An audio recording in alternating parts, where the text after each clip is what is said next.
all guys, gals, non-binary pals with the Noobs and Knockouts Podcast. I'm Austin. I'm a knockout. Watched a lot of wrestling. I'm David. I'm a noob. Haven't watched a whole lot of wrestling and watched exactly zero wrestling. Hey, who's this guy?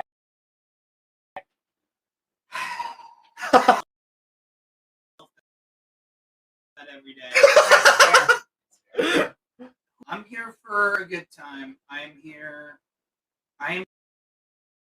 to soy face John Cena.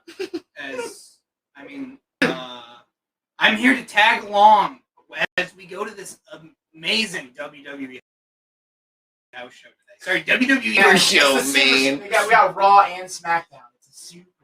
Yeah, no, this is everyone. This is my cousin Daniel. He's one of my only people that I can relate to about this goddamn thing. And so when we found out there was a house show coming to Detroit, pardon me, super show, we knew on this. So thank you for being here today, my friend. Of course, wouldn't miss it for the world. Yes, WWE is back on the road now. Thanks, COVID. We missed a year of this. Mm-hmm. We're back, and so this is a live event. Yeah, and in person, by the way. Yes, we are both. We're all in the same. We're in the same room. Oh my god! You look what you're doing to the video feed, David. Oh. So, live events. We've talked about a little bit because ignore them, but we've never really talked about it in depth because we talked about the show. But it's started as a live carnival event, and I'm not going to that history again. We've already done that history. Yes, yep. I'm not doing that again. I will say then, is this talking about, just going to reiterate what house shows are for. They're basically there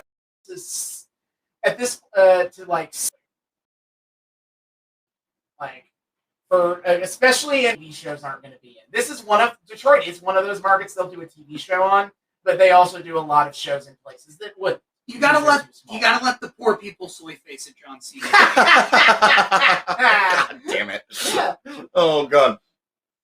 And I will say is that my first WWE experience was at a house show because my dad won tickets in a radio contest for the local. So you get 2 tickets to the local show then in Huntington, West Virginia. Oh my god! In September 2011, and yes, I did pull up the house. Yup. So let's go and talk about that. I can do that now because David knows most of these wrestlers. Progress, he knows people. what I'm talking about when Narrative progress. Right. So Noobs and Knockouts Podcast. It had a WWE Tag Team title match where Air Boom, Evan Bourne, and Kofi Kingston defeated R-Truth. Boo! We want victories for R-Truth. No. Yes. Kofi Kingston though. Air Boom. Yes, but also the conspiracy. All right. I guess we're talking 2011 again. Yes. It's literally the year. Yes. The U.S. Dolph Ziggler versus Alex Riley. God. I don't remember that match. I wonder why Dolph Ziggler versus Alex Riley. That you said that just now. Cara beat Heath Slater in a match. I vaguely remember that because they always put Heath Slater on these shows because he's so I just put him in here. My 2 favorite wrestlers, Cara and Heath Slater. Top of my list, man. Here's a match I definitely did remember happening for even a little. And beat Primo. Who the fuck? Yeah, you wouldn't. You wouldn't know them fuckers. So Mace he's like generic strong dude, and that's all I got. That's all he gets. Oh boy. He's in Cirque du Soleil now. Fun fact. Good for him. Yeah. He's Puerto Rican. He usually does stuff with his brother Epico. But this time they decided, you know what? Let's give him a single. That's what the people want to see. Sure. Yeah, why not, right? And then an Intercontinental title match, Cody Rhodes beat Ted DiBiase. Oh, shit. Yeah, I was in the deep. Yikes. Everyone looks back on Ted DiBiase Jr. and they're like, that guy was shit. Oh. You know what? He was. But he had a theme song, and I was in the DiBiase box. God, imagine being in the tank for DiBiase. I'm sorry. I'm sorry, buddy. I'll be nice, but a WWE title match, one of two. It was Roberto Del Rio had to defend against CM Punk and John Cena in the same night. oh my God. So the first half, intermission. I'll show sometimes I'll have an intermission situation. And Del Rio beat CM Punk via some cheating. Of course. Yes. End of the show is we get the Divas title match. Kelly defeated Beth. Pain. Nothing but pain. And then tag team match, Daniel Bryan and Mark Henry. Yes. Well, I remember that match distinctly because I remember being like, damn, Mark Henry's a big motherfucker. God, I love that man. Yeah. Anyway. And then in the main event, John Cena beat Alberto Del Rio by DQ when eventually Rodriguez just ran in and hit Cena. So they get a DQ and leave.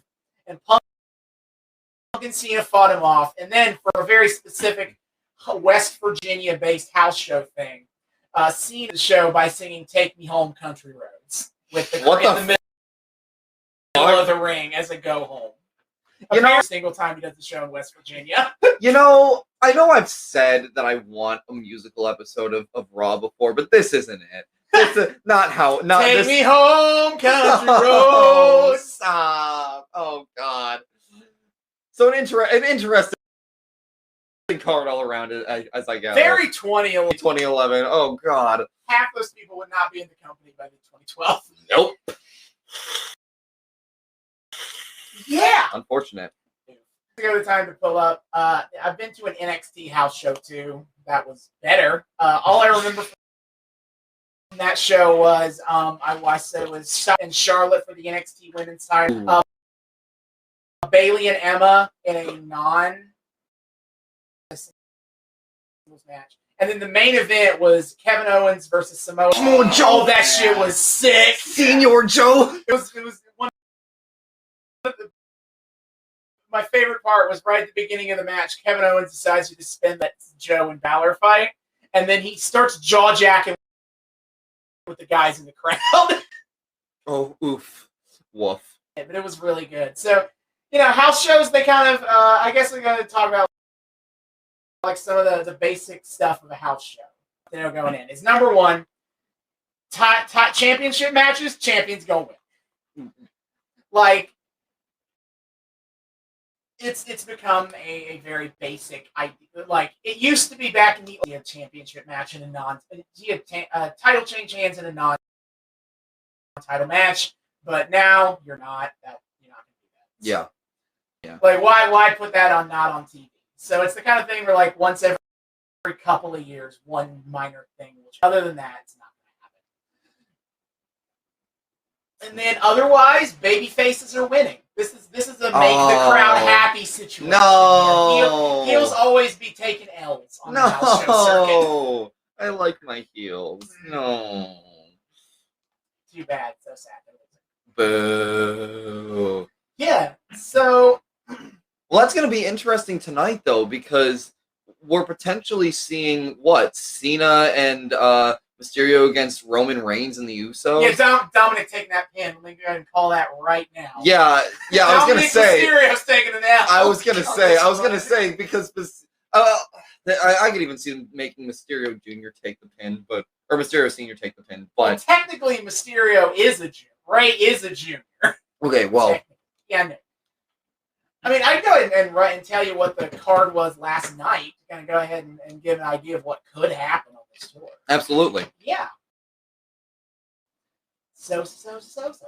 Give me a second. Yeah, so the show from last night in Milwaukee had Sheamus versus Drew McIntyre in a Bobby Lashley and MVP versus the New Day in a tag team match. That's Kofi and Xavier. Okay, so we could see New Day then. Yeah. Okay, nice. Nick Ball women's title. Hey, I haven't been watching Raw. Are they still on commentary calling for Nikki A.S. to acknowledge that? Why? That's so dumb. It's because it's an acronym. Almost a that, but like it's what? an acronym. Just say Yeah, it's a better name, and I'm going to refuse to acknowledge Nikki ASA. That's clunky, and I'm not going to say it. Fucking stupid. We go into cross here. It's not. Seth Rollins versus Big E in a singles match. Intercontinental Fatal 4-Way. Apollo Crews, King and Shinsuke Nakamura, Sami Zayn, and Kevin Owens. That would be lit. Yeah. You can see that. Just Bianca and Sasha Banks for the SmackDown Women's title. Oh. Right? Yeah, Sasha just came back. Sasha's Friday. back. Yup. Right. Yup. Oh, that's gonna be hype because now that we've been covering NXT on the show, the NXT Women's You know who Revolution, Sasha Banks is? Sasha and Charlotte. I'm so fucking hyped. Yeah. Tag main event, Dominic Mysterio, John Cena, and Rey Mysterio versus the Bloodline, a.k.a. Roman Reigns and the Usos. Respect the title. Yeah. Respect. Chief. Yeah. Oh god, I'm so fucking excited for this. Like for me, and you haven't been to a live show, have you? No, this is my first show. So I guess for both of us, but like for me especially, since like my whole journey with this show, right, has been coming to a deep understanding of this world. It's so wild to me, kind of like the turnaround on this, in that like this has been like we've been doing this for a little less than a year now. That's 38. 38. So yeah, we've been doing this for a little less than a year, and I am kind of sitting here like I've been just inundated with all of this information, all of these people, and like just all of these little tidbits of their history for the past however many months. And to have it all kind of all of a sudden there right in front of my face in person is mind-blowing to me. And especially like, you know, people we've covered in our 2011 stuff when we did Summer of Punk and stuff like that. The fact that like a lot of those people that have been standouts to me and that have been like, oh my God, I'm gonna see like those same people in ring doing their thing. Even goddamn John Cena, for as much as we'll meme on him, like the fact that, you know, now international superstar John Cena is like in person, it's gonna be goddamn wild. Dude has a superhero movie coming out next week. Yeah. John Cena starring in wrestling. James Gunn's The Suicide Squad. Yeah. It's just gonna be casually wrestling a house show in Detroit. So this is like, it's mind blowing and insanely exciting to kind of finally like have this all in front of my face. It's such a cool opportunity. Yeah. I mean, do you want to like vaguely go over what all these guys are about at this point, or just or do you want to save that for your impressions of these people as you go to the show? I mean, that's a good question. I mean, I already know some of what's going on. I know. Oh my God, you don't know about Happy Baron Corbin. Oh, that guy's hilarious. Is that a thing? Finally, after like 5 years, I like Baron Corbin. I haven't liked Baron Corbin since Jinder Mahal was champion. It is a terrible gimmick, but he is making it work. He is making it work.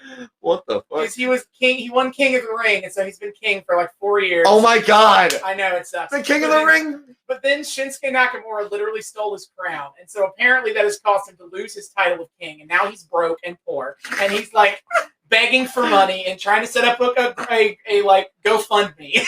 It's all amazing. Wait, is this? I've seen stuff about the GoFundMe. What the fuck? Yeah, it's hilarious. Oh no! I hope, you know what? This motherfucker comes to the crowd panhandling. I hope he shows up. That would be great. I don't even know who the hell he is. But yeah, I know some of what's going on. I know those, and Cena just came back. Mm-hmm. I mean, what are some of the highlights of what's going on? I guess from either of you. Highlights. That's okay. Yeah, highlights for 2021 WWE. I mean, Money in the Bank was pretty good. Their pay-per-views are good. It's just everything else. Yeah. So because it was at the end of Money in the Bank that Cena came back, right? Yeah. Yes. Okay. So let's quickly run down these people. So Cena came back. He's there to fight Roman because, and I did like the way he set this up, where he's kind of like, I could have come back because I want to be the 17-time world champion.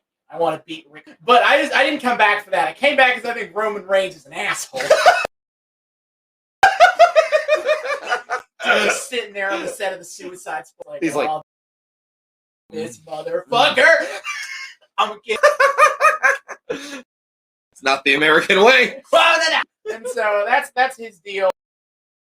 The Usos are kind of they're where Jay isn't that the one who's like all in on Roman? Yeah. So like Roman has gaslit his way into the Usos, but Jimmy is probably going to be the one to break his brother Jay out of that. Okay. So that's kind of they're just kind of like holding off on that because they. Are we thinking we're gonna see like a betrayal tonight? No. But then the Mysterios, Dominic is just getting into wrestling like his dad. Sort of. I mean, his real dad is Eddie Guerrero. Oh my god. That's the result of that custody. That's a custody story. Same son. But wasn't it framed? He was Mysterio's actual son. I'm pretty sure they framed it as Eddie Guerrero was right, but he just lost custody in the ladder match. That's okay. Weird. And we're just gonna pretend. Anyway, Dominic and Ray, they're just like, hey, they're father and son tag teaming. It's great. Okay. Yeah. Bianca Belair and Sasha Banks. Sasha's just been like on hiatus, letting Bianca, do her thing as the SmackDown Women's Champion. She's pretty great. Bianca's great. Yeah. Mm-hmm. She's EST. She's like just really strong and badass. It's pretty great. And then Sasha. I know Sasha. The boss is basically the same now. Well, you said she isn't like as aggro now. Right? She's not as she's more baby facey. She's not the Mirror Master anymore. No, she's not the same. Look into the mirror. No, oh shit, I'm evil now. Yes, indeed. We got Apollo Crews with Commander Aziz. Yeah. Right. Apollo Crews. It was a long time, just kind of mid-card. Commander Aziz is the best person on the roster, hands down. End of story. I mean, he's just like he's doing the best work right now. He's doing some incredible ring work. Yeah. Oh my god. Bret Hart would be jealous. Yeah. Oh, that's why they gotta keep him out of this match. Too much, he would make everyone. Oh god. Anyway, no. So Apollo Crews. He was trying to beat Big E. I'm going to get him in a second. Continental title and failing again. Oh no. Listen, they have someone did the math on this.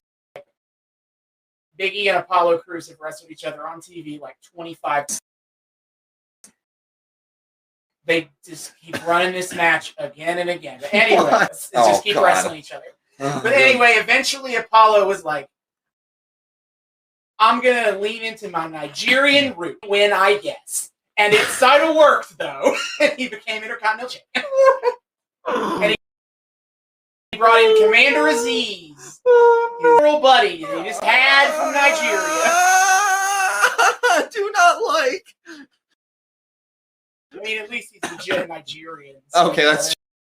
Okay, you know what? That's a fucking step up for W. I just like when he was holding the spear wrong. All this month.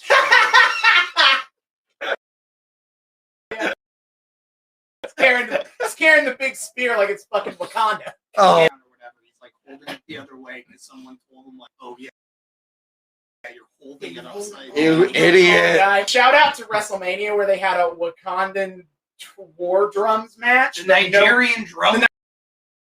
Nigerian drum fight, except nobody knew what the rule day of WrestleMania. They were WWE. This is how we're doing the fight. All right, got it. Jesus. Organization. We gotta love it. What is that? Long-term planning. That's stupid. Yeah. Well, from how we've talked about how in kayfabe, when you think about it, Vince McMahon just has fucking shows dropped into his lap by pure happenstance of backstage drama. Yeah, everybody just comes out to air their grievances, and eventually your match shows up. Yeah. Like I love that aspect of kayfabe. They don't pre-plan anything. Yeah, no. Why bother? What's a card? We just kind of have shit randomly happen, and it works. And we lean into it. Anyway, you got King. Explain the Baron Corbin stuff. He's stolen Boogs with him, who's just imagine Rick Boogs. Okay. And just jamming. He'll probably be jamming out there his electric guitar tonight. Nice. And then Sami Zayn. God, I love him. He's so great. I love him. NXT is fantastic. He was NXT's greatest babyface. We're probably going to do his NXT arc at some point on the show. Nice. Because it's that good. Now he's really good at being an obnoxious heel, and right now he's going all in on like as a weird conspiracy theorist. He's had the documentary so good. They're filming the truth.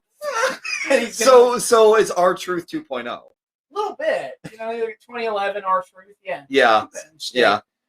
And then Kevin Owens, he's fascinating because he's like one of NXT's best villains, but now he's like a babyface. Oh shit.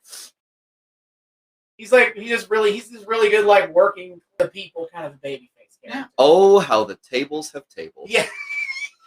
Yes. So, Seth Rollins and Big E. Big E is New Day, and he is the Mr. Money in the Bank right now. Oh shit. I don't think they know what to do with him because it's like, well, he's not beating Roman. And Isley. I love Money in the Bank. Because every year, it's just like, it comes around every year, and yet every time it comes around, they just don't know what to do. They don't know what to do. Wait. You have a whole year to think of something. Yeah. Wait. You mean to tell me this is a systemic issue? It is always happening. Because Summer of Punk, like that's one of the things we talked about, right? They didn't know what the fuck with Alberto Del Rio in all of that. And him being there kind of fucked everything up. No, until it's time to cash in. How do you never learn like to come up with a better narrative through line ahead of time? I'm gonna get to that when we get to Nikki Ash. Okay. I have anyway. Oh god. Because maybe it's for the best that they don't. But see, the thing is, I think they could. They had a really good story with Nikki, but we'll get to it. And then Seth Rollins, man, is just wilding right now. Like, he's just having fun. Yeah, he's just going on human being alive. Like his drip is obnoxious. Everyone is just kind of like Becky Lynch. Oh, is he like married? They're married. And it's like, Becky, I know you're at home with your kid. Our favorite crazy. Irish step dancer. Yes. So, the Raw Women's title thing. Nikki Ash, or ASH as she is technically called, Charlotte Flair and Rhea Ripley. A long, sad story of a lot of stuff that could have gone right but didn't. Oh god. I wanted to like all the Charlotte, Rhea Ripley stuff, and then it was just so dumb. And then the same thing kept happening every week. Yeah, okay. The same stuff kept happening, and it was also dumb stuff. Like, so Rhea I'm still pissed about that announcer's table DQ. Yes. Oh god. I've been sounding a lot by not being up with Raw recently, I see. Anyway, so Rhea Ripley was the Raw Women's Champion coming out of Mania. And, she's kind of like badass, like metal biker looking chick. That's a good look for you there. No. And she's run afoul of old Charlotte Flair, who, don't worry, is still doing the exact same character from NXT, but as a heel, don't shut up on her. Oh god. Wait, please tell me that she's still not talking about being genetically superior. No, they've cut that out. Thank- No, don't worry. The number, everyone's favorite thing about Charlotte is how she has literally never changed anything about her character. I don't even hate that because like I can get into Charlotte's character enough, and like I haven't been like obviously Keers. I do think this might be one of her better versions of this character. Like, Okay. She's leaning into being an asshole. It's just kind of like, oh god damn it, here's Charlotte. Say at least so far in NXT, I've liked it better with her as lawful neutral, but like Now she's more like lawful.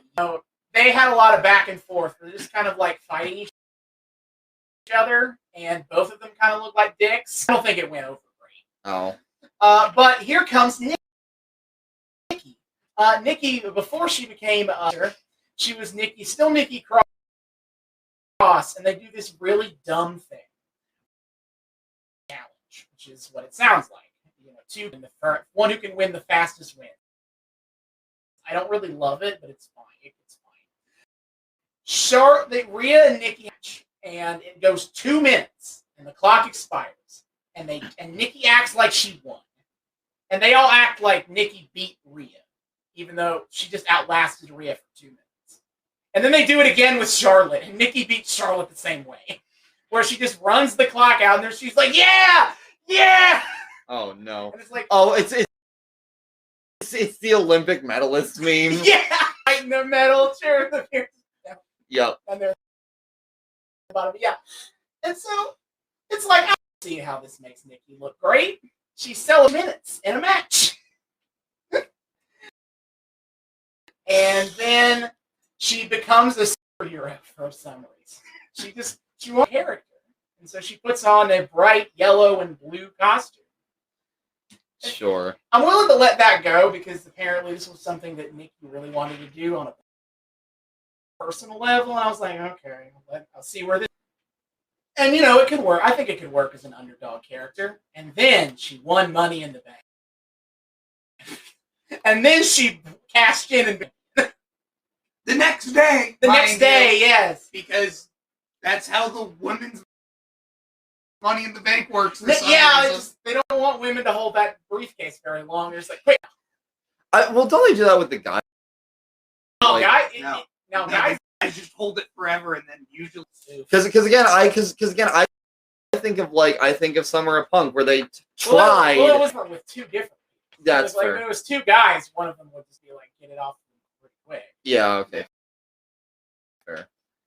They keep running have 2 concurrent briefcases going at the same time. So they just quickly get rid of one. Fair.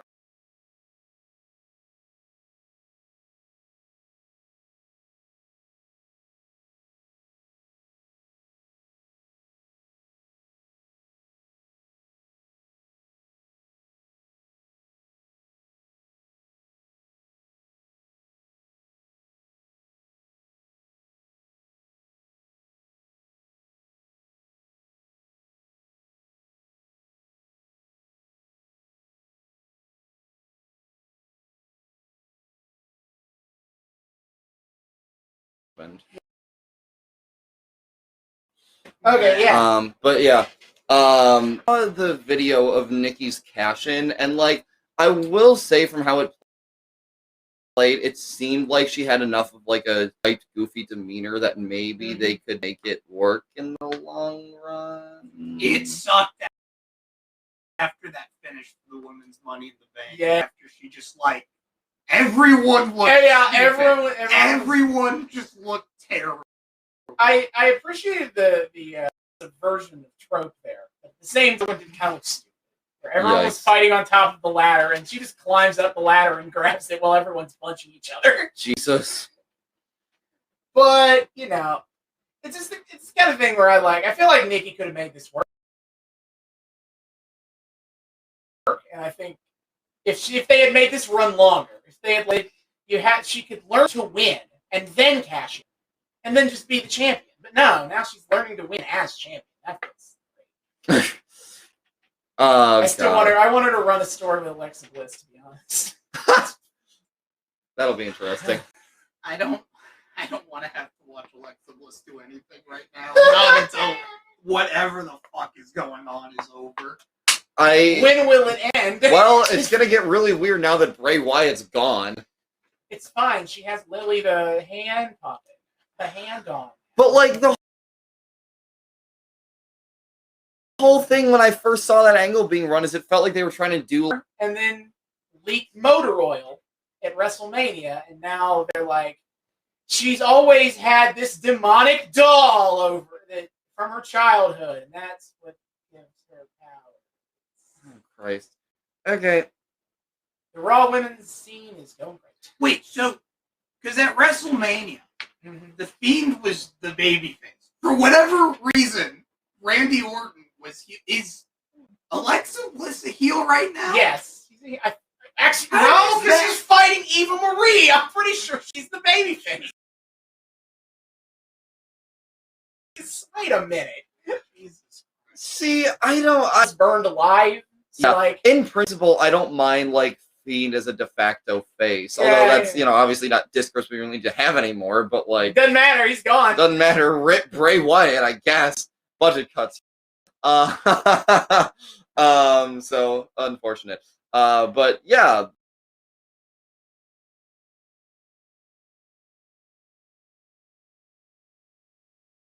With apologies, I'm a default to Charlotte. What?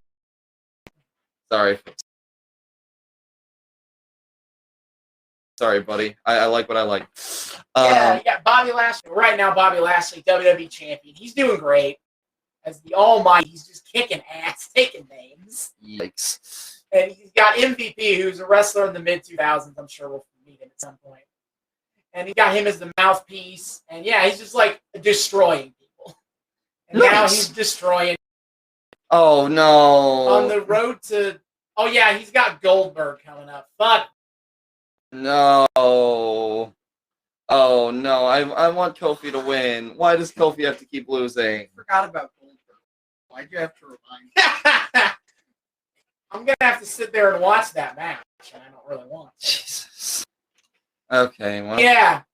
New Day is the filler feud here. No, come Bobby on.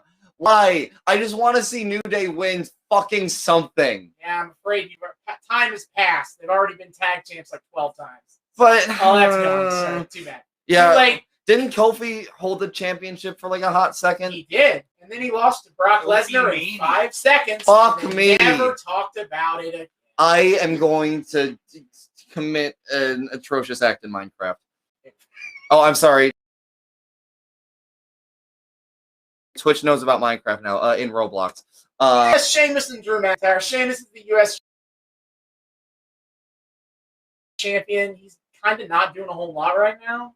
But he was doing a thing where he'd be like, I'm doing an open challenge, but it's not for the title.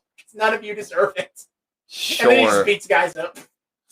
I'm here for it. Love me some Sheamus. And old Drew McIntyre, they don't really know what to do with him when he's not competing for the WWE title for the 70 billionth time. So he's just kind of hanging out. Yeah, wasn't he there in 2011 too? Am I crazy? Yeah, you saw him in 2013 as part of 3-man 13. Okay. He's not that anymore, I'm going to tell you that. Oh, you love to see it. Wait, was that with Jericho? He was fighting Jericho. Oh, okay. 3MB was Heath Slater, Jinder Mahal, and Drew McIntyre. Okay. I gotcha. Goated, man. Goated. What a great group. Oh, Jesus. Top Knot skit was when they went to like actual music bars in Nashville and tried to play air guitar. Play their air instruments. What? Oh my God. Wow. WWE is insane, and I'm very excited to like jump into this one with like having not seen any of the having not really seen any of like previous Raw shit. Not me apparently. I'm not sitting through 3 hours of that shit. Week? Oh, wow. 3 a week. Hell. Fuck no. That's the setup. Yeah, that's our setup. See you guys when... And we are back. And we sounded. Oh, we have boy. Finished seeing the WWE Live Super Show in Detroit, Michigan tonight. Day of recording, August 1st, 2021. We acknowledged our tribal chief, and we did not see John Cena. Acknowledge him. Yeah, I don't know. Just I never experienced this before, but like entrance music started playing, and just people acted like there was a thing there. I don't fucking know. Yeah, it was weird. Everyone like the music hit, and the music hit. Cena was gonna come out, but then like nobody was there. Did. Although I did notice the Usos like just randomly, almost like magically throwing themselves around at a couple points. That was weird. I don't know why they were just suddenly weird. They decided to like throw the match and be like, you know what? Yeah, pin themselves. Pin ourselves and lose. Yeah, I'm not gonna question. Anyway, tired John Cena's jokes aside. Oh my fucking God. What? This was a good one. This was a ton of fun. I mean, for a first time experience, it was a dumb, fun, amazing blast for every second of it. Yeah, you're the newbies here to seeing this live. This is my fourth, fifth, or sixth go around on that kind of thing. So yeah, I had a lot of fun. Man, there was a lot to like. I was pleasantly surprised. I went in with very low expectations. It's a house show, and the product isn't particularly good right now. But when you're there and it's a house show environment, it's laid back, it's fun. You don't care as much. Yeah, you get swept up in the atmosphere. Yeah. It's just it's a bit more dumb fun. Yeah, if that's even possible. Well, I think what was interesting for me is the feeling of like getting to experience this live was, especially with kind of how you laid out how shows go, Austin, of like, the babyface always wins, no title's going to be dropped, etc., etc. You knew how pretty much every single one of these matches was going to go. The only ones I was surprised at, there were like two I was surprised that we'll get to. Yeah. But like, how these matches are going to go, and you're sitting there and kind of going like, you're reacting along to the match.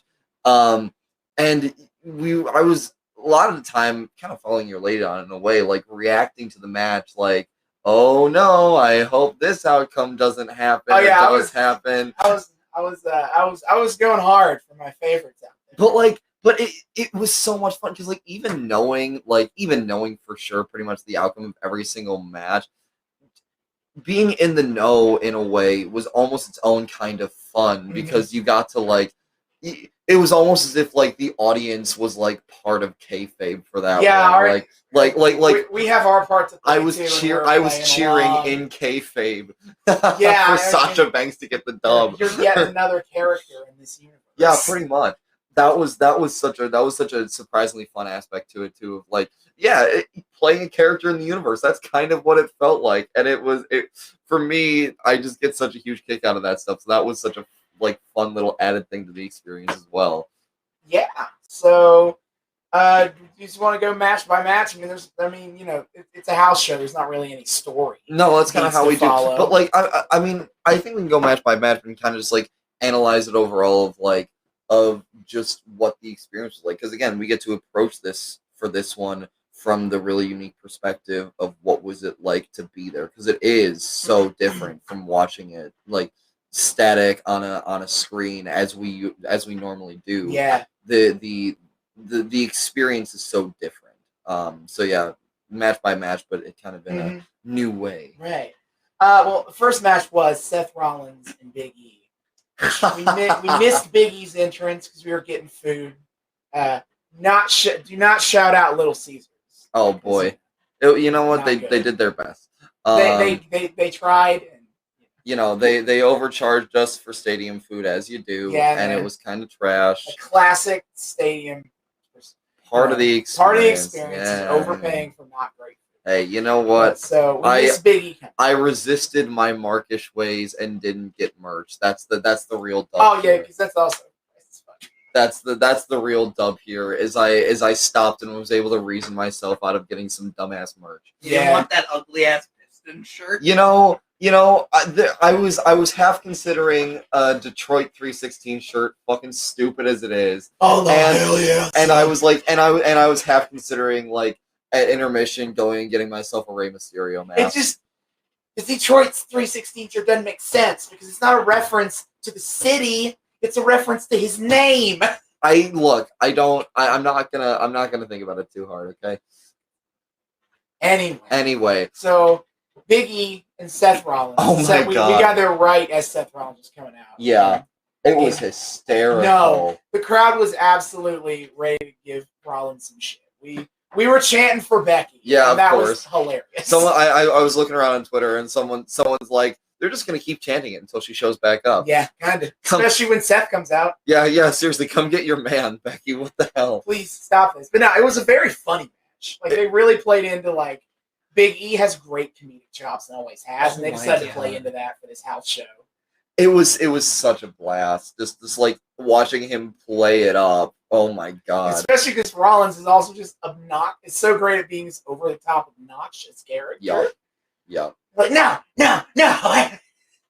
Well, because Big E was kind of like playing the showman here. Mhm. He was like Bugs Bunnying him half the time, and just like some of the shit he pulled of bait and switch and like fucking with his mind and you playing to the audience. It's rare. I don't get to see comedy matches often, and this one played so well. And getting to be like in the audience for it and feel what it's like to have that like directly played off of you, an absolute delight. Oh my god. And of course, love me some New Day. So I will admit, at first I was not quite sure what was being said in the New Day Rocks chant. I was like, what are these words?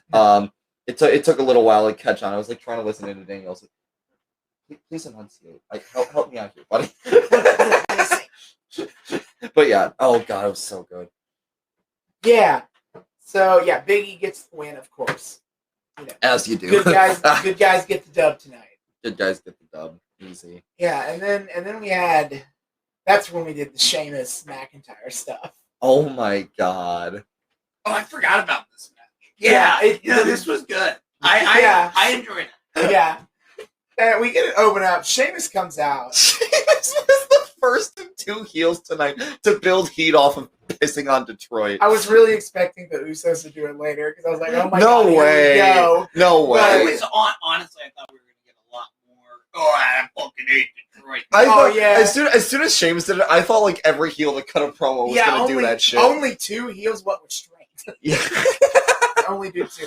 But yeah, Sheamus, I appreciate at least they come at it from like different perspectives. True. Like they both talk about the sports teams, but they both come at it from a different way. Of like, Sheamus comes in and he's like, you know, when I was in Ireland as a boy, I saw a lot of movies about Detroit, RoboCop, Beverly Hills Cop. I don't remember what the third one is. 8 Mile. 8 Mile, yeah, big pop for 8 Mile. That was a huge pop for 8 Mile. And it's like, to be fair, I immediately knew what he was going to do. Oh yeah, he's like, we've seen course. plenty of movies about Detroit. Like, I was like, I see yeah. go. And he's like, such a this mystery. is a dump. I would not want to live here. Now I realize that not all of you enjoy the benefits of being the United States champion for WWE. I can choose wherever I want to live. He was being such a prick about it. And of course the audience started. The best part was I was like watching this. I was hyped for Sheamus. Okay, I love me some Sheamus. I don't care that he's turned heel. Last we checked in on him, he was just a good old face who's just fighting a good fight and not really using the microphone. Irish, all he that loves much. to fight. I actually got to hear Sheamus's voice. Yeah. Mind blown. That's new for me. And he's coming out here and I was hot for him. And then he goes off on Detroit. I'm like, hey, you're not allowed to say that. Only we're allowed to say that. Wait. Hold on a second. He said he was the hope of. He can be a light of hope for Detroit. Yeah, the classic heel pomposity. Yeah, and so then he talks about how he's not wrestling for the title tonight. Nobody deserves it. But someone can come out and wrestle him, and maybe if they win, contendership, they can get a shot later. And who else would come out but Drew McIntyre? That was like the first the crowd going really wild was McIntyre showing up. The house went fucking nuts. I was so happy he brought his sword. The Claymore. Yeah, I was like, please have the sword. Oh my god. Well, why? I was like, you should have brought it in the match. Wait a minute. But then he doesn't have the Rock, so he just tosses it. He's just like, because he literally just casually tosses it. Yeah, because when he does it on TV, he has like a rock that he stabs the sword back into, like a reverse sword in the stone. But here they didn't bring him one, so he just is like, whatever, throw it out. Oh Christ! And a hint of things to come in the beginning of the match, as he's coming down, Jinder Mahal shows up. Yeah. So I didn't really explain because I'll be honest, I forgot that him and McIntyre are doing a thing right now. So I didn't really think to tell you about it. I mean, it was a pleasant surprise. It's heel interference. The classic. The classic. Look behind you. I fully didn't expect half the crowd. In the words of Gorilla Monsoon, Jinder Mahal, Pearl Harbor. Oh, God. I had such nice things to say about Gorilla Monsoon in the last episode we did. Why'd you have to ruin it? I forgot about the Pearl Harbor thing. Anyway. But yeah, no. Well, I didn't. Whenever the heel shows up to ambush the baby face, you're always like, oh no. But then in the live audience, you're always like, look behind you. I fully did not expect half the audience interactions in this damn show to be an episode of Dora the Explorer, but here we are. Look behind you. The cursor. Get the cursor over there. But yeah, it was Jinder shows up and is just, fucks up McIntyre a little bit. As you do. Yeah. And then they have a match. And this is a really good match. I gotta say, I'm digging Sheamus's face mask. I know it's like a medical thing. Yeah. But it kind of works. I'm kind of here for it. I'm sad that only one section in I think to the left side from our perspective. We were like on the far side of the stage. Yeah. And they got the "You look stupid" chant going. And I was like, I tried to get that started up with our section and no one went for it. I know. What the fuck? Our section was so uncoordinated. I was very disappointed. It's very, very sad. Oh god. I did appreciate, speaking of the mask too. They even he incorporates that into the fight a little bit. Oh yeah, because Drew McIntyre tries to do his headbutt thing, and then it doesn't work. It doesn't work because it just hurts him. Because Sheamus has the mask on. I love that. I also love Sheamus's big fuck off furry overcoat that he has, and then he uses to flash us. He turns into a flasher jacket. I know.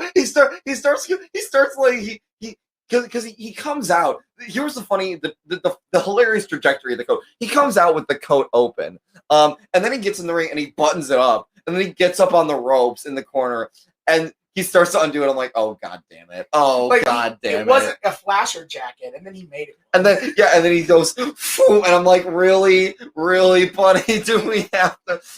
Do I have to feel like I'm being sexually assaulted while I'm being shown the United States belt? No. No. Yeah. Really, really crazy back and forth. I think I was not expecting he tried to do the Claymore the first time, the 3-2-1, and then Sheamus kneed him in the face. I know. I was like, what the fuck? I know. They had a couple throughout the show. They had a couple. There were several failed attempts at finishers. That got kind of surprising. Yeah, but eventually Drew does hit him with the Claymore for the win, and then Jinder comes back, and Drew beats him up too. Yeah, expecting it to be something like Jinder dicks on him, and then no. And then Drew's just like no, fuck you. Good guys winning. What do you take? Something else I noticed for the first time being live is they don't always do this, but at least for the early matches, the magical disappearing act that the loser of any match will participate in. I just realized halfway through one of the celebrations that Sheamus is fucking gone. Oh yeah, Drew's up there. Drew's up there and he's cheering. And I'm like, wait, what the fuck? Where's Sheamus? Where'd he go? It's in a puff of smoke. I know, which that's something I've never really realized before with the limited respect. Oh yeah, sometimes they can really sneak him out of there. I know, it was so wild, dude. But that was the kind of first time I realized that it was so funny. I'm like, okay, guess Sheamus is a magician now. Yeah. Good shit overall though. Yeah, and then we had the Raw Women's Triple Threat between Nikki, ASH, or Ash is the better. Yeah. And Charlotte Flair. That really and is annoying. Rhea I was one of the only ones there who's brave enough to be fully in the tank for Charlotte. You fucking cowards. Yeah. This was a fun one for me because I was sitting there I was sitting there fully opposed to Austin and Daniels. We were watching. I'm there cheering for fucking Charlotte. I don't know what's going on here. Oh yeah, I think hold on. Oh no. Our stream is having connection problems. Of course it is. Holding on. God damn it. I'm gonna reboot straight and try it. You hate. So let's try this one more time.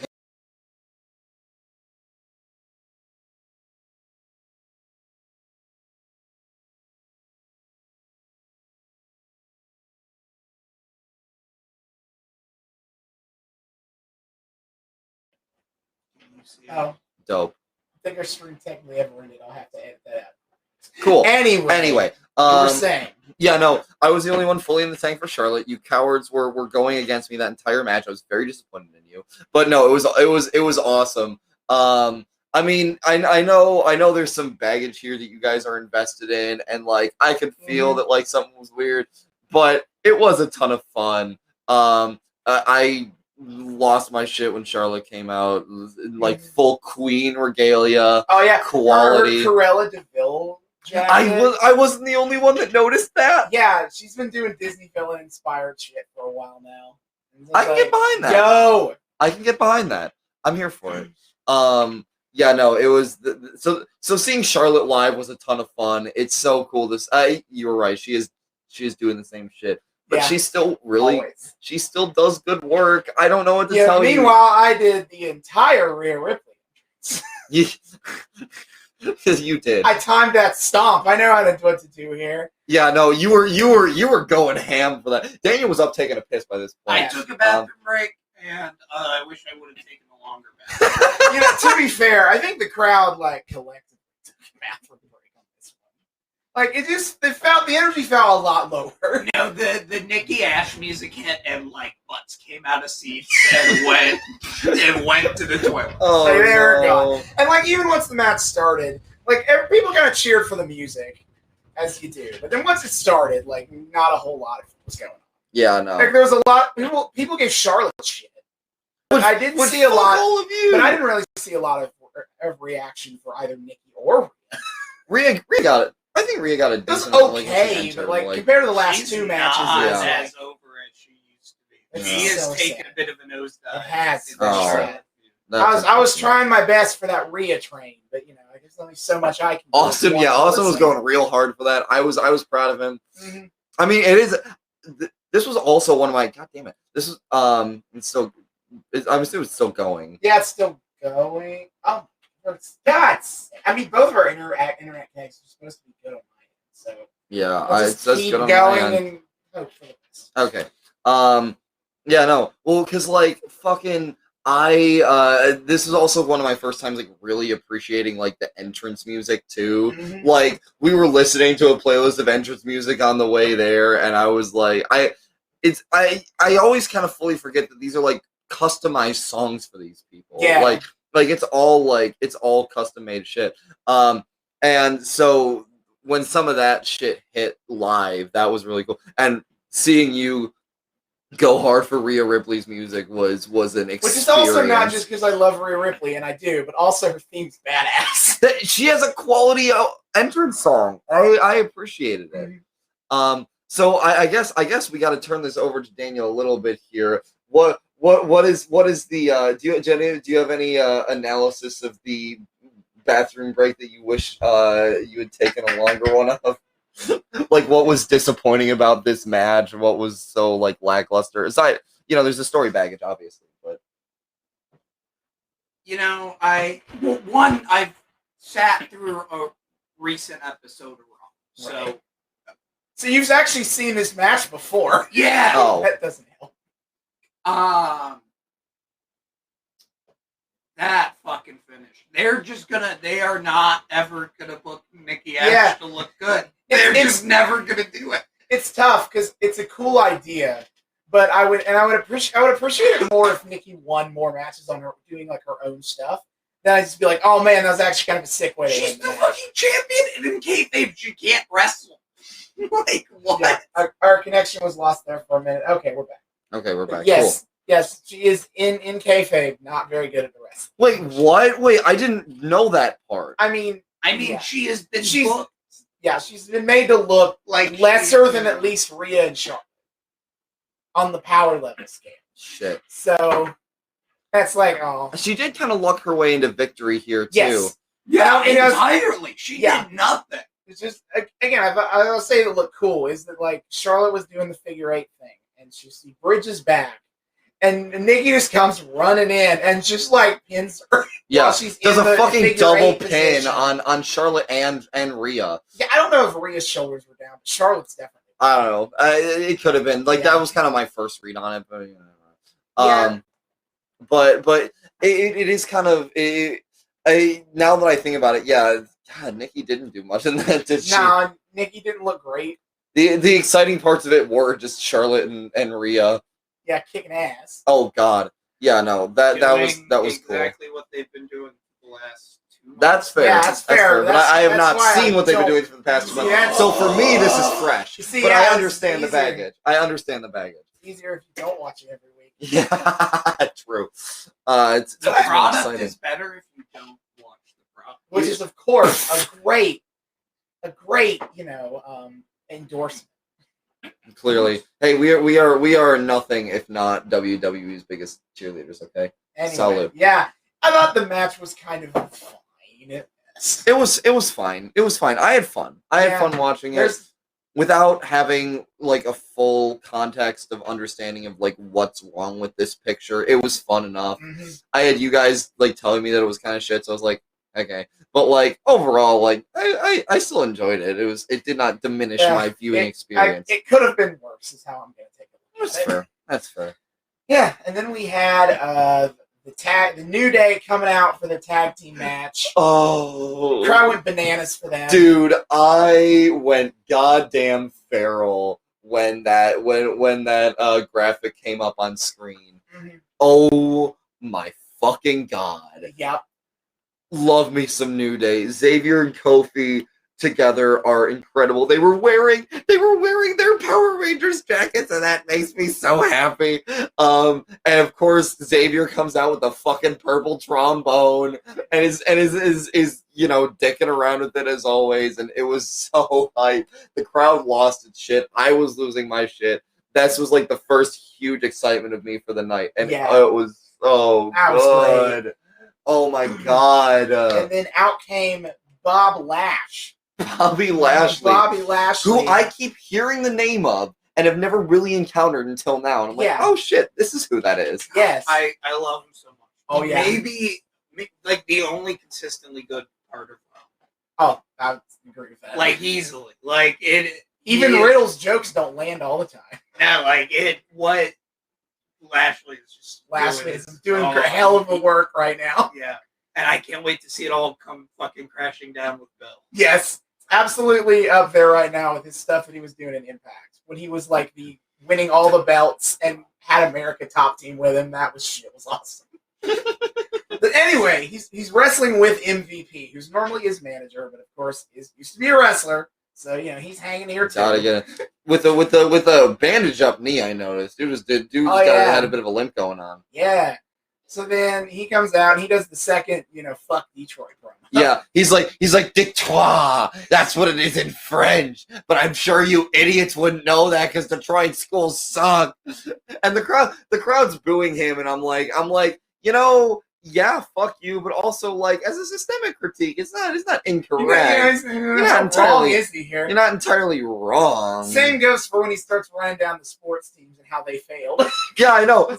He's bitching about the Lions, bitching about the Red Wings. I'm like, guys, he's not incorrect. When he's like, Pistons were good until Jordan came and kicked their ass. Like, you can't argue with that. Although this asshole from Ohio's over here, like being like, yeah, I agree with that. No, fuck you. You don't get to say that. You're not from around here. Yeah, I do. Hey, Cleveland's won a title more recently than Detroit in sports that matter. Boo. Austin the heel. Boo. And he's saying mean things about home team. Boo. And then MVP doesn't even shit on the Red Wings because he has to admit that they're good. But then he's like, well, hockey's for nerds, though. See, but he's even wrong there because the Red Wings have been shit recently. So, like, he's not even correct there. The Red Wings have been falling off like motherfuckers. Yeah. But yeah, I think you just had to say that because we were in the fucking Red Wings. You were literally in the Red Wings. You can't ignore point. that part. Oh, I forgot. Yeah, I didn't make that connection. Just missed all. You just missed all the Red Wings stores shit all over the place. Oh wait, how the fuck? No, like I knew, but like I just forgot. It didn't connect. A few synapses didn't fire. No, I'm good. I'm doing good. He's having a great time over here, guys. Yeah. No, but yeah, that was got some people real mad at MVP. Oh yeah. There was this little girl a couple seats down from me, and she was standing up just screaming like, Detroit is better than you will ever be MVP. Listen, You're great. Please more. the local, making fun of the locals is cheap. But I'm gonna be honest, when they do it to me, it works. I mean, it's the cheapest fucking way to build heel heat, easy. But like, especially if you're in Detroit, you have to. I get layups everywhere. Oh God, the low-hanging fruit. The fruit does not go high around here. The fruit is on the ground. That's not low-hanging. Hey, excuse you. It's a couple inches below ground. Hey, Ohioan. Anyway, but oh my God, that was it comes down to the match itself. Oh my Lord. Great. This one was really strong. I'm gonna say something you're not going. Oh no! Oh, dear. Oh no! I mean, it was fine. I mean, like it gets slowed down considerably because of MVP. Yeah, which is yeah, unfortunate. But like, so like it never really gets to like build. It never, as soon as like they get a little momentum, and then MVP comes in and stuff. And then they get a little more MVP. Just constantly, and it never really gets to anything until the finish, basically.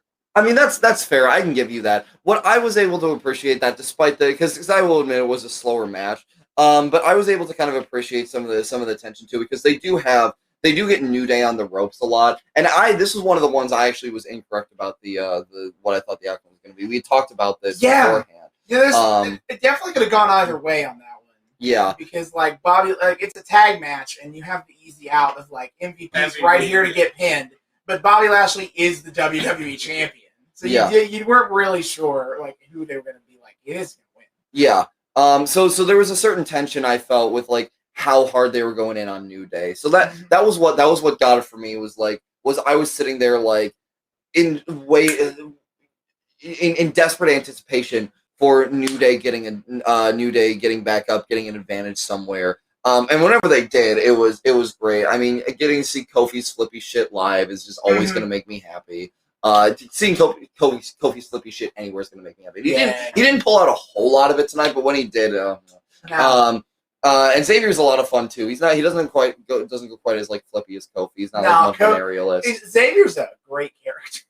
Oh my God! I love him just immediately after the Detroit promo, just being like, "Boo this man!" Yeah, he's charismatic. Oh, what was also great was Kofi and Xavier were getting down to Lashley's entrance music, like they were. They were in gyrating. Especially from our perspective, they were in the foreground, and it was like messing around. It was like Kofi was like sitting on the ring, and Xavier was like sitting above him, so they were just like stacked on top of each other, like undulating. It was beautiful. So I get what you're saying about the MVP slowing the match down. I get that, but I was sitting there in the tension of like, I feel like I'm gonna have to watch New Day lose this. I'm gonna be sad, so I'm just trying to. And then fuck, who got the pin? Was Kofi did the Trouble in Paradise on MVP. On MVP and got the dub, and I lost it. That was so good. They do kind of have their cake and eat it too. Of like after the match, I was gonna say Bobby Lashley just wrecks the shit out of both of them. Yeah, no, that was when I was like, oh yeah, this is a house show. Oh yeah, where the faces get the dub, but they still have an ending as if Bobby Lashley had won. Their heat back. Every face has to look. It has to all kind of stay the same because it's not supposed to matter. Nothing can fundamentally change. Right. Yeah. No. So they ultimately play the ending as if like Lashley had lost because as if Lashley had won because he's there like he beats up on Kofi and Xavier. And then, gets his exit and is still holding his his belt aloft. And MVP's like, yeah, this guy. That was a highlight of this show, was on their way out of the building when MVP stole that person's sign in the front, like in the entranceway, and literally ripped it to pieces. Oh my back in the crowd. That's so funny. I didn't catch that. I only caught barely a little bit right at the end of it. when like I think when everyone was reacting to it, because the camera camera were focused on Bobby, so I missed it. But I caught the pieces flying when MVP threw them. That's so funny. But yeah, but then Kofi and Xavier get up and they're like, yeah, and the audience is like, yeah. Kind of let everyone be like a little happy, like have a little bit of fun there on the way out. Yeah, no, I mean they're great. I love them, and I was going hard on those New Day Rocks chant. New Day Rock. By that point, I had figured out the words. Luckily, yes. But yeah, that one was a blast for me. I saw Kofi live. He's wearing his fucking Green Ranger jacket. I can't complain at all. Yeah. I am a happy David. Yeah. I can die happy now. Yeah. Yeah. And then we had our intermission. Oh shit, was that intermission? Yeah, that was intermission. Oh damn. And then after intermission, the Intercontinental Fatal 4. Yeah. This one, I think we can really turn over. I feel bad how we got to start this one off. Who came out? Oh Boom. yeah. It was Boogs. Lights go out. Boogs. Boogs, man, I love that guy. Did anyone else notice that he forgot that he had to cut a promo? He was like going right into. I didn't notice that he wasn't prepared for that, but I can see it. No, he like started playing. Oh yeah, and then realized, and then like went into a random riff. And then he's like, oh yeah, I have to be like, oh hey guys, welcome back. and then he talked for a second. Shinsuke comes out. So that theme. Everyone starts singing. Oh, I'm just sitting there like, what's going on? It's like an entire 15,000 people. I don't fucking know how many seats are in there, but gigantic thousands of people choruses around me in unison. I'm like, what am I missing here? And I love how Boogs does the entrance with Shinsuke and like plays the guitar during like the one of the parts. And I was like, that's so cool. Oh my god. And then Sammy comes out because we have the whole bit with Sammy, which is amazing. When Sammy came out, I lost. Oh yeah, that was like, Daniel going feral there. Like me and Danny were the only ones there who were going nuts for old Sammy. Like I reverted. I went back to monkey. Like, return to monkey. Like I don't. Switch flipped and I just lost it. No, and I screamed louder than I have ever screamed in my life. It was incredible. I was sad that Sammy cut off his ska theme because that's like so cool. The things I would do for Sammy. Like, oh my god. Oh boy. Oh, and then Sammy tries to cut a promo. He's talking shit. And he eventually says something. He's something like, "Oh yeah, you play guitar. Well, you know what? You're not even as good as I was when I was in like high school talent show." Yeah, he got first place in his high school talent show. I thought he said middle school. I think he said middle school. I didn't remember which school he said he got the talent show. I think middle school makes it even fucking funnier. Oh yeah, he's like, "Oh yeah, well, I'm really good. I'm way better than you." And Boogs calls him out. Of course, calls him out. What else are you gonna do? Hey, man, hey, if you want, you can play this guitar and show off your skills. And Sammy's like, whoa, I'm not warmed up. It's been a long time since I played guitar. I'm not doing it. He eventually gets Boog's hands off the guitar, and he starts to kind of riff on it. Yeah, Sammy tries to like hold the microphone and hold the guitar, so like he's not using the guitar strap. Yeah. He's holding it wrong. Like it was really funny. It was very dumb. And eventually, as he's about to actually have to play, he winds up. He's like, and then Kevin Owens music hits. Yeah, KO. Which in itself starts with like a guitar, like So of course it's like I was like, wait, something's not met. Oh, okay, I get it now. Okay, KO's here, and Sammy was all mad that he didn't get to play the guitar. And that was another one. KO's entrance blew the fucking roof off. Oh yeah, KO. Everyone was into KO to Kevin Owens tonight. Oh my god, yeah. KO shows up and he's kind of there to. Yeah, he's not a complete goofball around here. Yeah. So he doesn't really have anything to do. And then Apollo Crews comes out. He is not over. No one gave a shit. He's the Intercontinental Champion. Oh yeah, like, I noticed that nobody really cared. Like nobody cares. Like, I would not think he is champion. No, I feel like most of the heels tonight got a lot of boos. They but did. Apollo Crews didn't. Yeah, no, I was slightly confused about that one. I was like, Yeah, this guy's he is supposed to be the heel.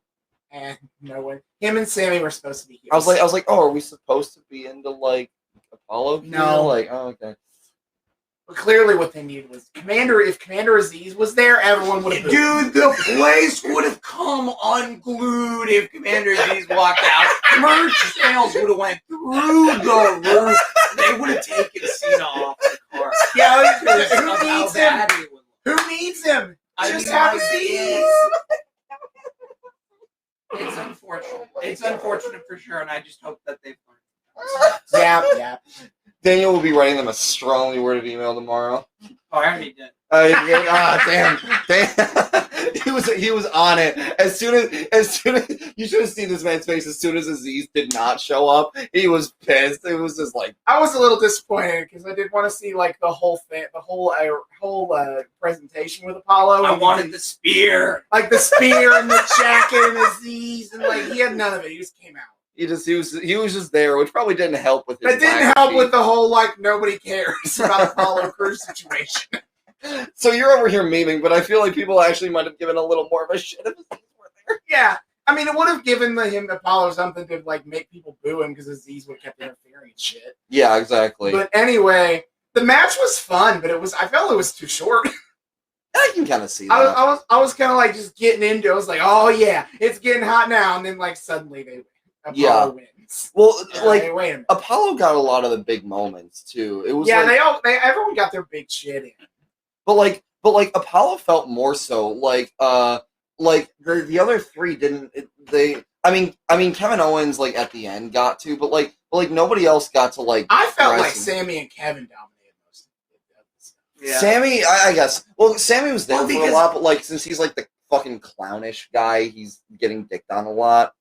But no, like I think Sammy and Owens like worked most of the match. They were doing them. Shinsuke definitely did the least. Yeah, that is what I was feeling. It makes sense. Like I mean, Sammy and Owens have like wrestled each other so much. Like they have that chemistry. Like it's just gonna make it's gonna make sure that this match is good.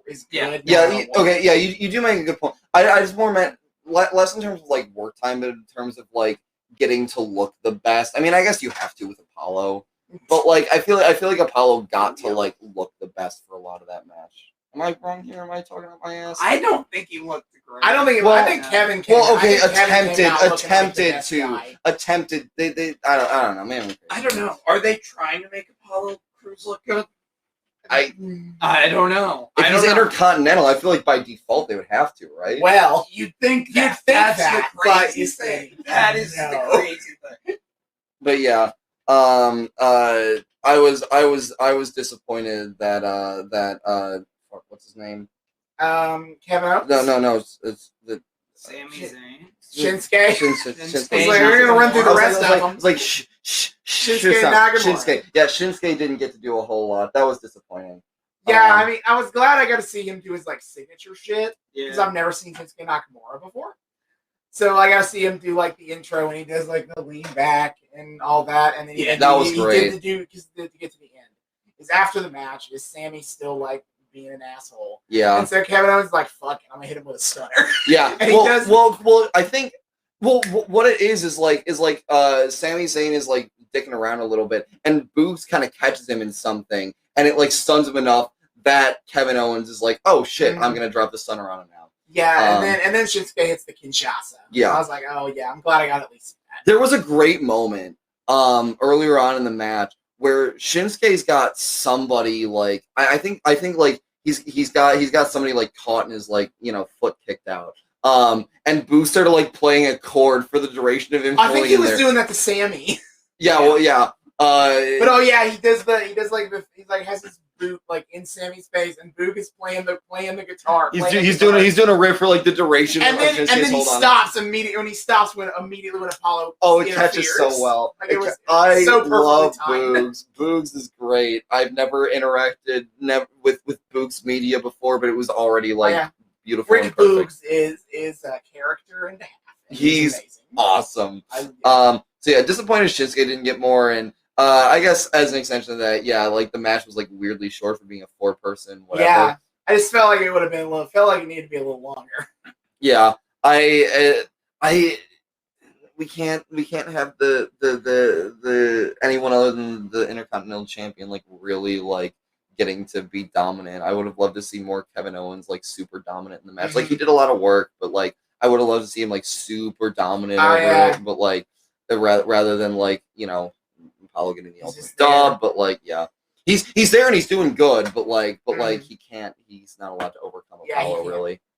He even misses like that's another one. He attempts the finisher and just he didn't get the stunner of the match. Fuck out. Like Sammy got out of that. Yeah. But anyway, because then we had Sasha Banks and Bianca Belair for the SmackDown. Oh my God, that was another one where I was fighting the crowd. Me too. Going right against there, the grain. We know how it is. How much Bianca Belair? Like one match. And to be fair, Bianca Belair's really good, and the crowd adored her, and that's great. Yeah, but also Sasha's been my favorite for years. I'm not booing her. Bianca. Again, I stated this in the first half, but I'm particular because we are literally covering like the 4 horsewomen in NXT on the show right now. So because of that, like I have to go in on Charlotte and Sasha super hard because like they are current senpais and like what I'm watching. Yeah. So yes. Sasha and they did this thing too where they played some of like the Raw they showed the SmackDown. Yeah, they showed the video of Sasha turning on Bianca. Which of course I'm like classic. So she is back to being the Mirror Master. She's always like this. She's always the Mirror Master. Yes. Even when she's not the Mirror Master, she is the Mirror Master.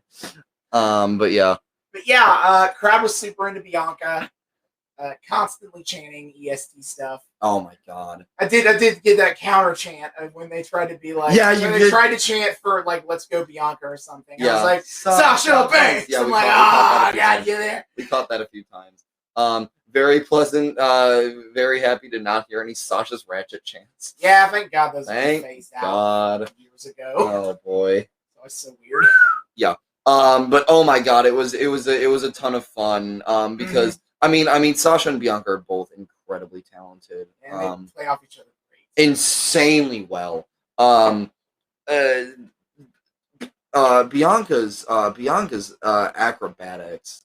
Oh, like she is an insane athlete. Yeah. The first match, the one random match of hers I watched, like just this random shit she pulled. I was like, whoa, and then like here I was like, God damn, again. She's doing random. I forgot you're like this. She's doing random like back handsprings. Just casually flexing on like random gymnast shit. How dare you? Yeah, I know. One of her moves is what? She starts off fucking upside down up against the ropes and flips into you. Oh my Christ. And now she manages it all with like that long ass strand of hair. Yeah, I was there to dutifully be like, Sasha, use the hair. Sasha, use the hair. It's a weakness. That got a few people in our section to laugh. I was like, it's a weak point. The best laugh we got though was later on in the match. Is Sasha had Bianca in an attempted pin. And Bianca like got out of it the last second. And Austin and I are memeing about ref, and Austin yells count faster, and that got a few people. Yeah, a few people be like, yeah, fast count. Yeah. That was it was so cool to see them go up against each other. But yeah, Bianca's hair is like the biggest fucking like Chekhov's gun in this entire goddamn she company. Does use that as a weapon. Not as much when she's been a babyface, but like she has before like whipped people with that thing. And apparently got that nasty one. Oh yeah, apparently that shit hurts when she starts whipping. Dude, it looks like it hurts. Like that shit. Oh God, I won't want to see that. So the match originally ends in a double count out because they're just too busy punching each other to get back in the ring. They throw. They do a great thing though, where like we're both running back at the same time, and Sasha just pushes Bianca into the steps. It was, and I legitimately thought Sasha was gonna make it. Oh yeah, I guess so. Yeah, but it ends in a double count out. And eventually, and of course, at that point, well, but before that, I'm yelling. But I was proud of this. This didn't get a laugh. I was proud of it. Is like the ref gets to 10 like right before Sasha gets back in the ring, and I yell, count slower, count slower. But yeah, so then Yeah, Sonya Deville, who's one of the authority figures on TV right now. She comes out, and initially she's like, she tries to fake us all out and be like, well, and in a double count out, ref said it out, goodbye, we're done. Yeah. And then everyone booed. Of course. And then she's like, hey, wait a minute. Hey, wait a minute. WWE Detroit, do you want to see this match end? And we're like, no. And she does that a couple of times. She's like, you know what?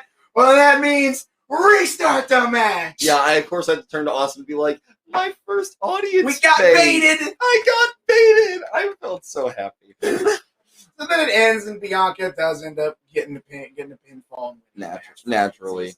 That was definitely one of the highlights. Probably the thing I've noticed the most is she didn't get to do her finisher.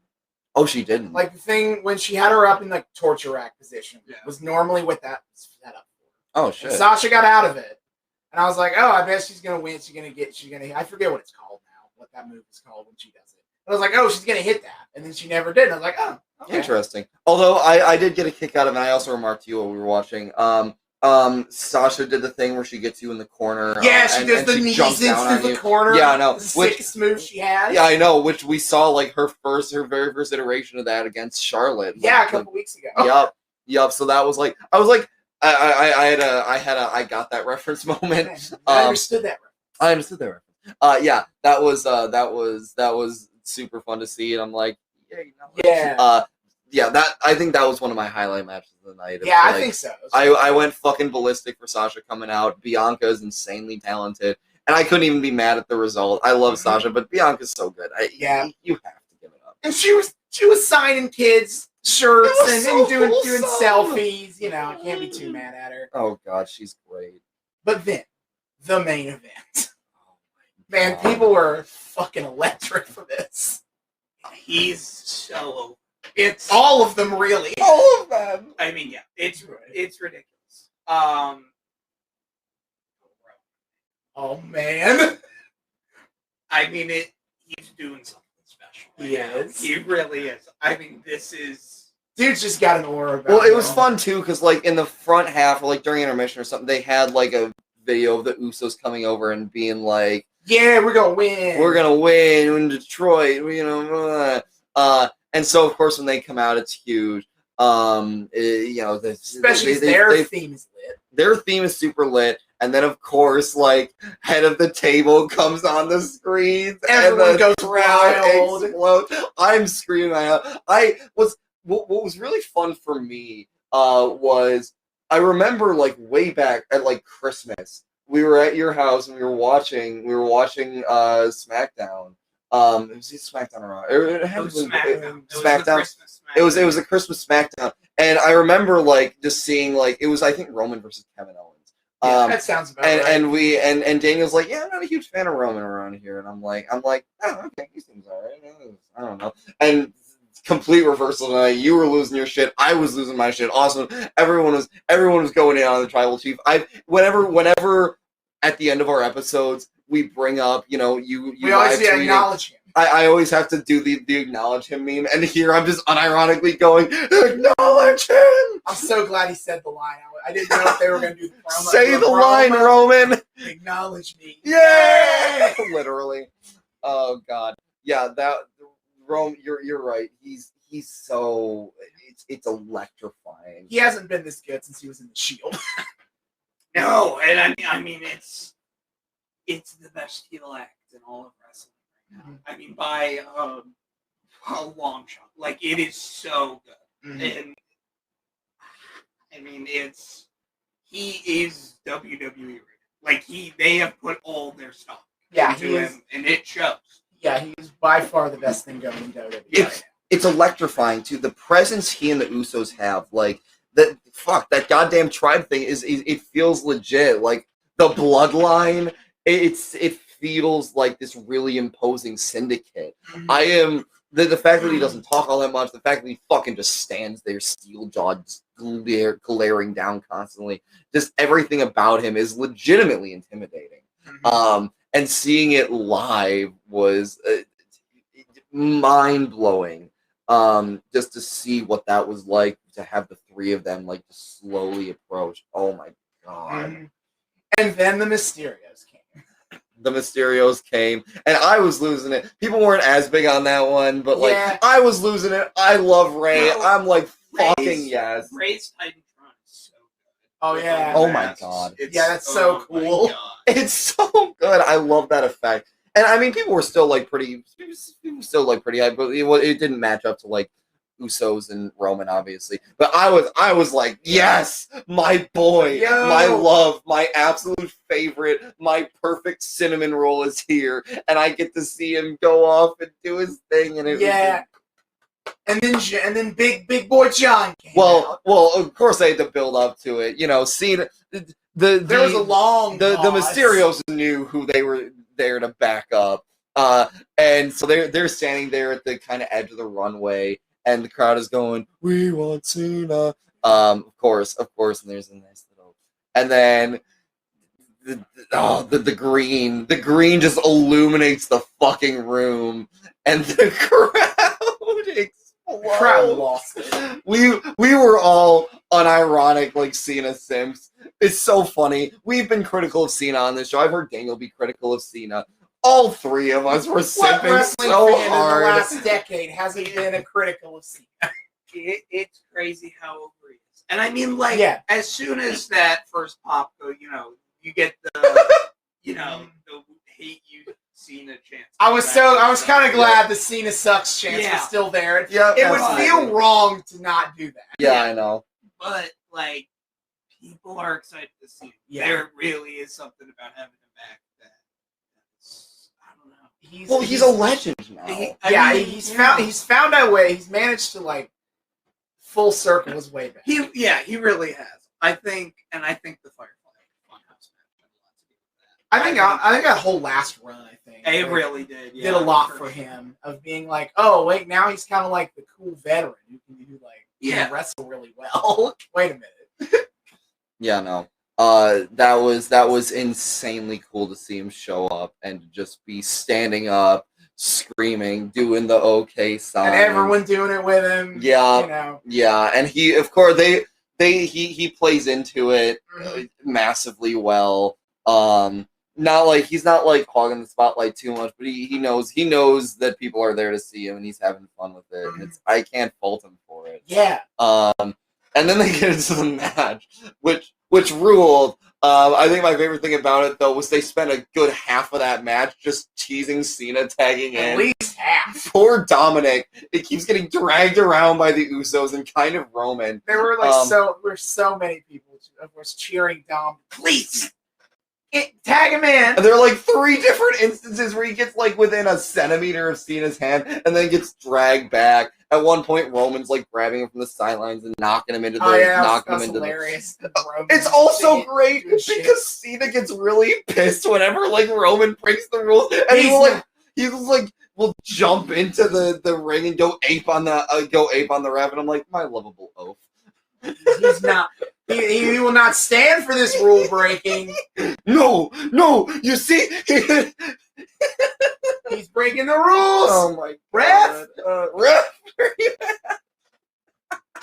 Oh my god. Yeah, and then from there Cena does get in, and crowd goes wild as he hits his big moves. Everyone doing the "you can't see me" into the 5-knuckle shuffle. Yup. And then we have a little bit of a back and forth on there. Mostly with the Usos, but then Roman finally. Oh yeah, Roman shows up and he tries to spear Cena with the ooh-ah! Yeah, that was great. Another finisher wind up that ended up backfiring. Those never works. I know. Those never work. It's almost like projecting your moves like that is a really bad idea. Hey, but Cena, he hits the attitude adjustment on Roman. I didn't expect him to do that. I didn't expect him to. Yeah, I was surprised that like he got over on Roman like that. Thought they'd hold off, and then he hit one of the Usos and pinned him. That's all. Yeah. There were some other things too. Like they knocked the ref out at one point. Oh yeah, I thought that was going to play more of a factor than it did. I forgot about the ref him. Yeah.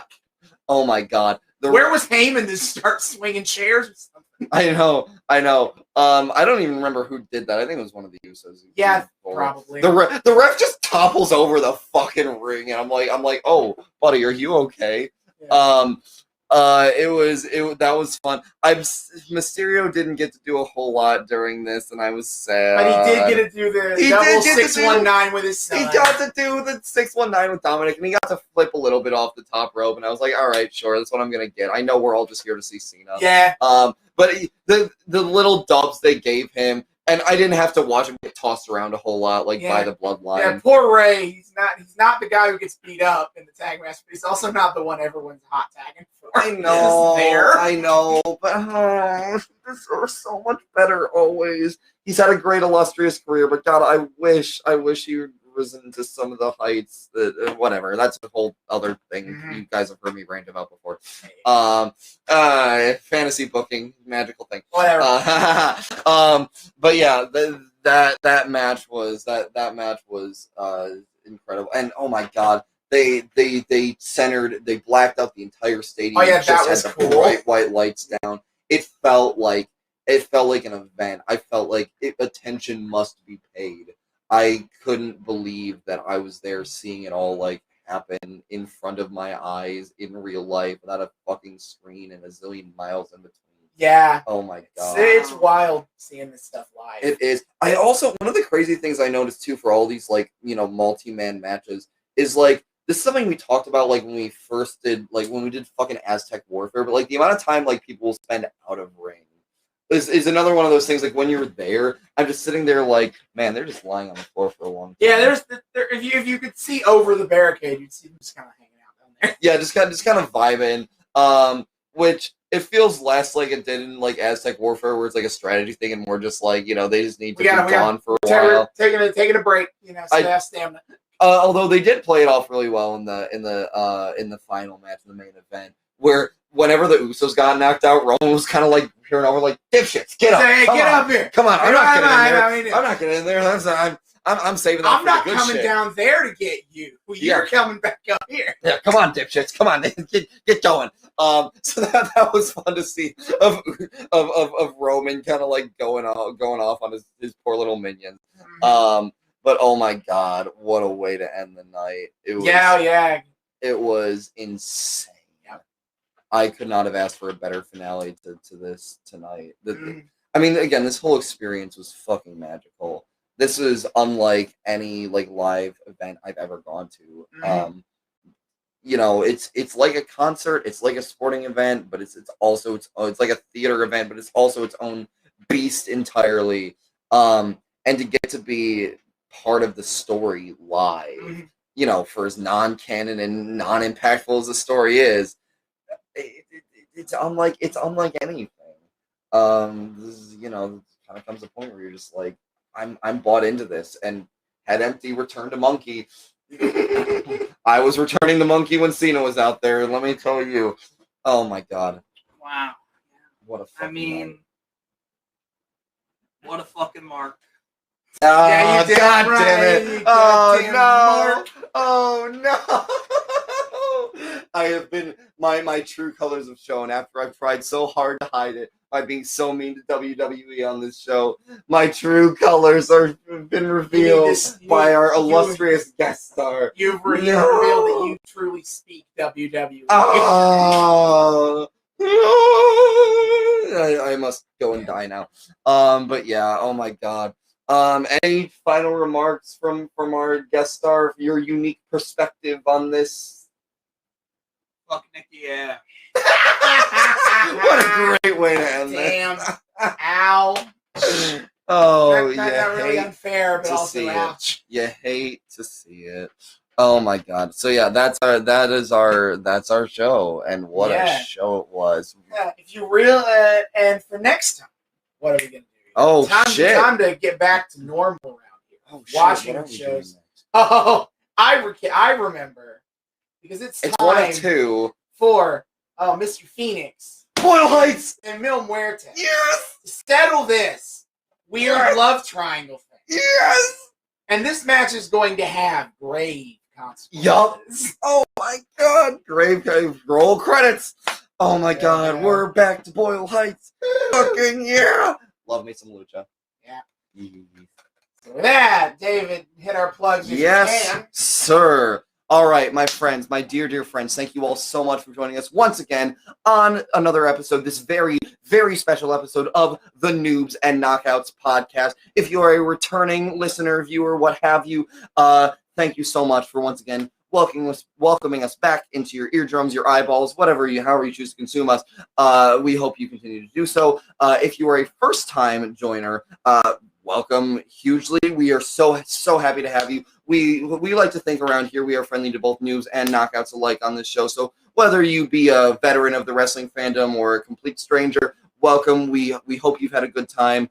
We know we did. If you'd like to continue to have a good time with us and you're not entirely sure how to do so, let me tell you, my friends, first, you can subscribe to us on YouTube. We are the Noobs and Knockouts Podcast. Hit subscribe, ring that bell, make sure it goes a nice little solid color. It's phenomenal.